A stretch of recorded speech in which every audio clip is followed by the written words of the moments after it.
Yeah, so let's talk a little bit about Meyer Burger as a original equipment manufacturer in the US market and and what makes it unique in the US market, and maybe talk a little bit about worldwide markets as well.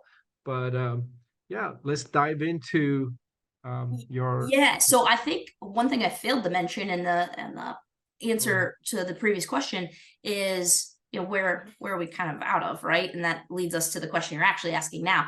So, headquartered in Switzerland, actually publicly traded on the Swiss stock market, and then we have R&D there, and then we have some R&D as well in Germany, as well as our manufacturing. And specifically, when we talk about manufacturing, we talk about both module and cell. So we're manufacturing cells, but we're also manufacturing those cells into our own panels. And so we are opening up a module and cell plant in the US.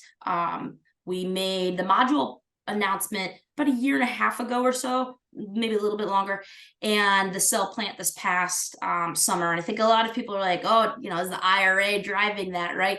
And the reality is we kind of already had it in plan, but with the IRA, we said, well, we might as well fast track that, right? Because the time is now.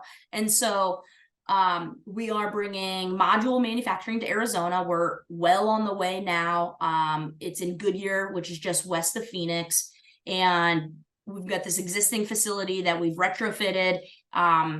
It's kind of cool. I've got a time-lapse camera where I can see everything going on, but we've already got equipment over there. Unboxing of that will happen in the next couple weeks. And the goal is to have panels off of our first line. We'll have 3 lines in total off of our first line by around the May timeframe, May 2024.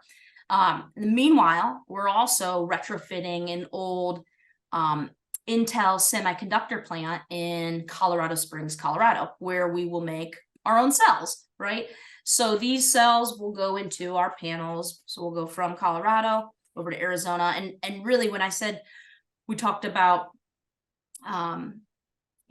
bringing manufacturing over, the primary thing was to keep the footprint as small as possible. It's not very sustainable to ship from Germany to the US consistently. So we were like, hey, we'll bring manufacturing over here, make our footprint much smaller, much more sustainable brand, and then help drive the economy with American-made jobs. And so, yes, being able to fast track that with the IRA was awesome, but always part of the plan because sustainability is a big part of our plan.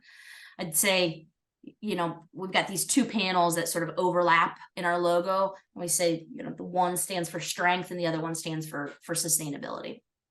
So we've got these 2 plants, 2 gigawatt capacity. We'll have 3 lines inside of the Arizona plant. The first 2 are going to be towards our utility scale modules, and 90% of which are pre-sold for the next 5 years through a few key off takers, which is great.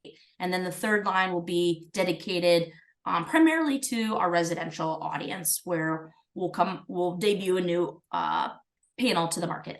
Curious about that. Are you guys going through distribution for those like distributors like Green Tech Renewables, all that? Yeah. So all of our current modules that we've of course brought in from Germany until we get up and running here in the US. Yeah, we're very lucky. We've got great partners. You've mentioned a couple of them: Green Tech, of course, Kranich, McNaughton, McKay. There's quite a few great distributor partners that we're working with across the US, and that's been going great. We're very thankful for those relationships. Baywa, another great one. Yeah.